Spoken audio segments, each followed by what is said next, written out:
Catch up on all the live shows right here on africatechradio.com.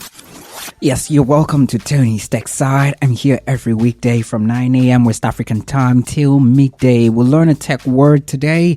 We'll dig deep into the rubbles of history to find precious jewels of knowledge to launch us into the future, and then share the most important and juiciest tech stories impacting Africa to keep you informed. You can share your stories with the rest of us on WhatsApp. Yes, text or send me a voice note on 0913 558 1766. Add +234 if you're texting from outside Nigeria.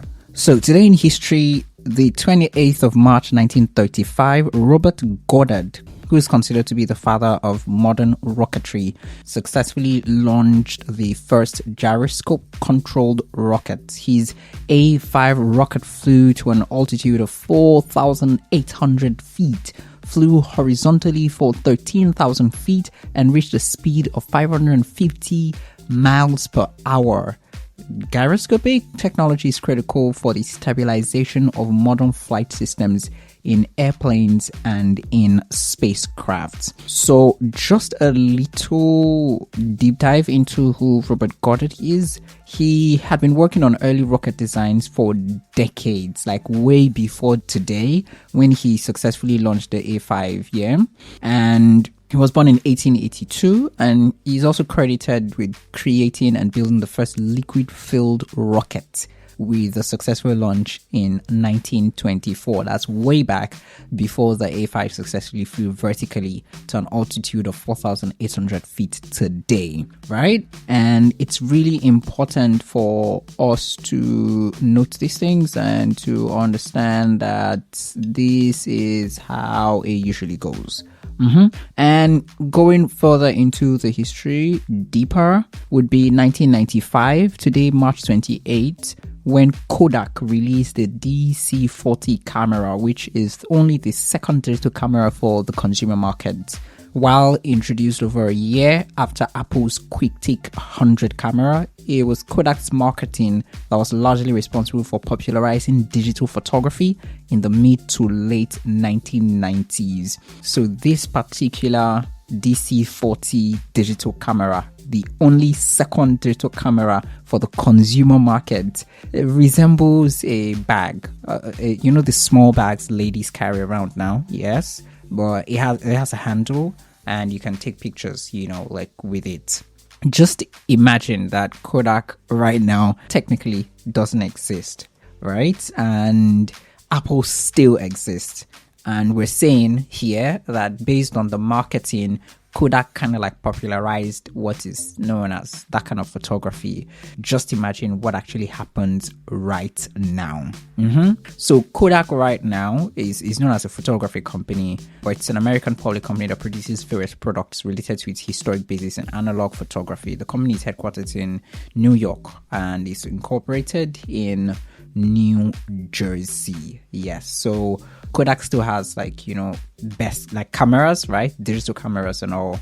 Yeah, but then when it comes to the fact that phones kind of took the place of consumer photograph or photography, that particular market, and you're thinking Apple and you're thinking smartphones, anyone in the smartphone market generally, you'd understand that this is exactly what it is. So what else is next for today? Today, we're also looking at something that's really important, which is the word for today. The word for today. Yesterday we started with streaming media, right? Streaming media. This is like a thread. It's like a series. So we're doing audio streaming next and then video streaming.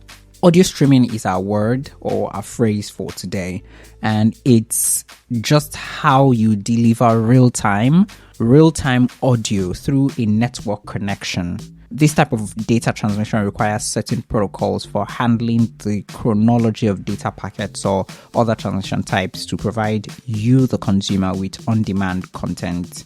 In general, audio streaming uses a buffering system and a secure data stream platform to allow the consumer or the listener to listen to full audio files without interruption. This type of data streaming also requires significant bandwidth Experts point out that high quality audio streaming is somewhat recent phenomenon, and that in previous decades a lot of major types of connections such as dial-up internet or slower bandwidth offers would not accommodate uninterrupted audio streaming.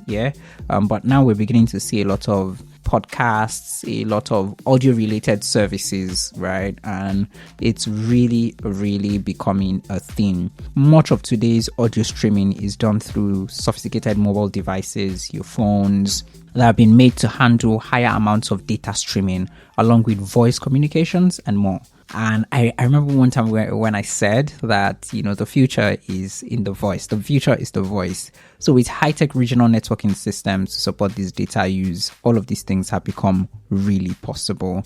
So the word for today is audio streaming. Audio streaming. That is sending audio files, right? Or real-time audio through a network connection. So if you missed how this is usually done, you can just go back to the 27th of March 2023 TTS, search for it anywhere, search for a popular podcast, and you would find, where I talked about and where I kind of like explained what media streaming generally is. And that would help you better understand how audio is usually streamed and how video is usually streamed. So don't go anywhere. Stay on the side of tech with me. I return with juicy stories for the rest of the week. Give hope. The man, Tony. The show, Tony's sTechSide. You're welcome. New Normal by Khalid. And something that looks like a new normal these days is the fact that most companies are gathering data about us and we're not really sure what they are using it for, or better still, what they will use the data for. Most of us share huge amounts of personal information online, and big tech companies are in many ways the gatekeepers of this data that we share. But how much do they share with the authorities themselves, and how often do governments request user data? If you're in Africa, you really can't relate because, most times, authorities just go and yank out the data and use it for whatever they want to do. Security, that's what they say always. Yes, for national security. But then who really determines what makes it to the table, the list, and the plate of national security? Well, the same authorities will tell you what the list is, and they can change the list when they deem it fit. According to new research by VPN provider Surfshark, the answer is a lot when it comes to how often governments request user data, and a lot more. Oh, a lot again more. So this makes me remember a tweet by someone, these pictures that they share and they're like, oh, if I'm single for a long time and then I just get into a relationship and the person says, how are you? I'll say, how are you more? Sounded so ridiculous, but many of us are in that situation. So this is almost the same thing that's going to happen when maybe governments they're already doing it on the continent, right? They don't just request, they just get the data themselves. So if you're in the EU zone, the EU countries are government are requesting for data a lot more than you think. As detailed in Surfshark's new report, which analyzed user data requests that Apple, Google, Meta, and Microsoft, remember they just picked these top 4, the requests that they receive from government agencies, user data requests. 177 countries between 2013 and 2021 for these 4 countries. Tech giants, that's between 2013 and 2021. Tech giants get a lot of requests for user data, and the majority of time they comply. Of the 4 big tech companies studied, Apple was the most forthcoming, complying with 82% of requests for user data, compared to Meta. That's the company that owns Facebook and Instagram. 72% of the time they complied, and Google 71% of the time. Really no difference. Microsoft is the least compliant, 68% of the big 4. Remember, of the big 4 exactly. Interestingly, big tech was more compliant in the UK when compared to global figures, disclosing user data 81.6% of the time. And the report shows that the US market makes the most requests for user data by a long shot. And of course, the major countries, that's the UK, US, the likes of Belgium, France is on the list, Singapore, Portugal, Ireland. These are the countries, Western Europe, right? And Northern America, Northern Europe.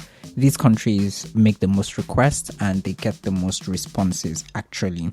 And governments are requesting this information more and more, presumably in response to a spike in online crime in recent years. The number of accounts requested more than quadrupled from 2013 to 2021, totaling 6.6 million. This data is often used to aid criminal investigations, but it can also help settle civil or administrative cases where digital evidence is needed. This can include specific user information from IP address to location of devices. And according to what they say, government surveillance is on the rise. So you can go to the reports and research part or page of our website to see a recent report we just published on surveillance in Africa, surveillance and AI and human rights in Africa. When I was working with a team, as like the admin and media person on that team for that report, I was blown away because we had experts talk to us on the fact that we don't even have these data to say who is doing what and what is happening where is mad. And the fact that if we start gathering these data, what will be happening? They say if breeze blow, may foul, bottom, like open, right? Something like that, like be shown to everybody. Yes. So I was blown away totally, and I think you should read the reports. I think also when we have enough data to say what's happening, when it's happening, where it's happening, it's now easier for us to have these conversations about if government surveillance is increasing, if it's for good, if it's for bad, or if we can set another parameter for deciding, all of these things, and legislations and frameworks for deciding these things. Khalid, going back to him, better days ahead. Thanks for listening, and don't forget to catch up on all the live shows right here on africatechradio.com.